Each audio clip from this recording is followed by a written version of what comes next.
We've got a really major projection to make right now.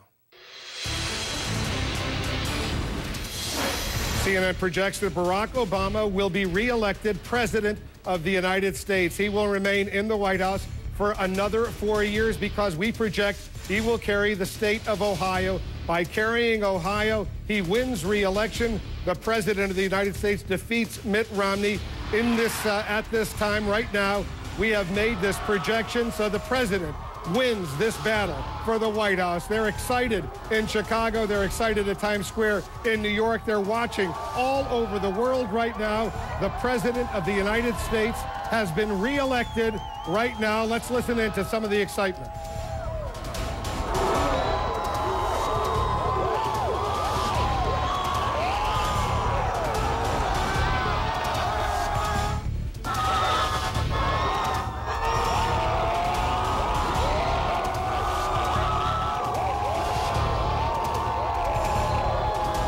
So you can see the Empire State Building now has turned blue because that is our projection. The President of the United States has won re-election. Let the world know that 11:18 p.m. on the East Coast of the United States, we projected this win, the re-election of Barack Obama for another 4 years. The president will be the winner. Mitt Romney will lose this election. We'll see what happens in these other states, but let's go to Jessica Yellen right now, our chief White House correspondent, watching all of this unfold in Chicago. Jessica. Well, the euphoria in the room is evident. These people have worked hard for the president. Everyone in this room was in one way or another a volunteer for the campaign. While this was a very different kind of campaign from 2008, what is not different is the kind of coalition the president put together to re-elect him. A very different vision of makeup of America that is diverse, that is heavily Latino, African-American, relied on single women, and where the president played heavily to their interests. And this is a kind of coalition the president made clear he was interested in appealing to, and it's a lesson that the Republican Party will learn from. I will also point out, Wolf, that the president did make some explicit promises about what he would do in a second term, cutting the deficit and not extending the tax cuts for the wealthiest Americans, among others, Wolf. Jessica, hold on for a moment. I want to listen to some of the people cheering. They are so excited right now. The president supporters at Times Square, the president supporters in Chicago, elsewhere around the world.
Let's go back to Chicago. Brianna Keilar, our White House correspondent, is right in the middle of the crowd up there. We're going to try to hear what you have to say, Brianna. Get that microphone right up to your mouth. Hi, Wolf. It's a very excited crowd here, but I will tell you, I did talk to some people after our projection of Ohio, and I said, are you surprised that things wrapped up so early? And they said, yes. I think people here were settling in for a rather long night. They thought it was going to be more suspenseful, but they're certainly very excited, obviously, Wolf. With each projection that continues to come out, they get even more excited, and this is going to be continuing on for hours. Many of these people here were volunteering for President Obama. These are Illinois-based volunteers. They went door-knocking, phone banking in Wisconsin and Iowa, key battleground states for President Obama. So these are certainly people who really feel like they have some ownership in his reelection here, Wolf. Very excited in Chicago right now. I assume they're excited all over the country. All of the president's supporters, they worked hard for him to get reelected. It's interesting that Ohio, by our projecting that he will carry the state of Ohio, that put him over the 270 mark. So the president goes on to win another 4 years in the White House. Anderson, 4 years ago, we projected his win at exactly 11 p.m. on the East Coast. Tonight, we projected his win 18 minutes later at 11:18 p.m. on the East Coast. Well, we continue to watch the crowds of Obama supporters celebrating. Let's talk to our panelists, our contributors, and our analysts. Just some initial thoughts. Alex? Well, boy, that hurts. But the current President of the United States is now the future President of the United States. And now it's time for all of us to remember that what this is all about, and that's about leading a country to a better place.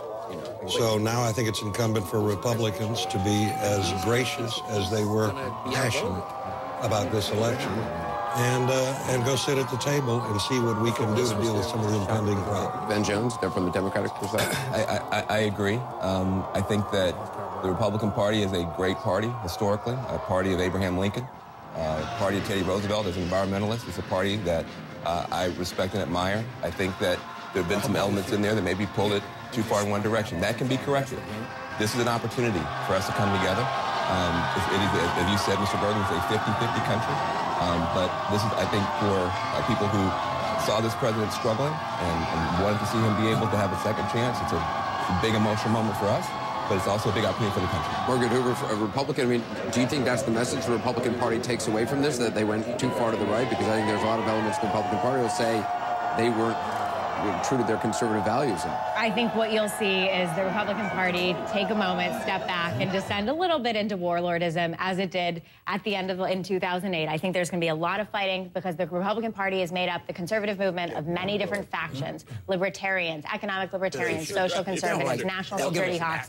There's going to be fight over the narrative, over who is going to control the Republican Party, and there is no elected leader of the Republican Party for the next 4 years. You don't win the middle as a Republican by becoming a Democrat, by just, quote, moderating. If you're tied and you want to take market share from Fab, you don't say, hey, I'm more like Fab. You say, I'm new, improved Tide. The Republican Party needs to move forward, not sideways.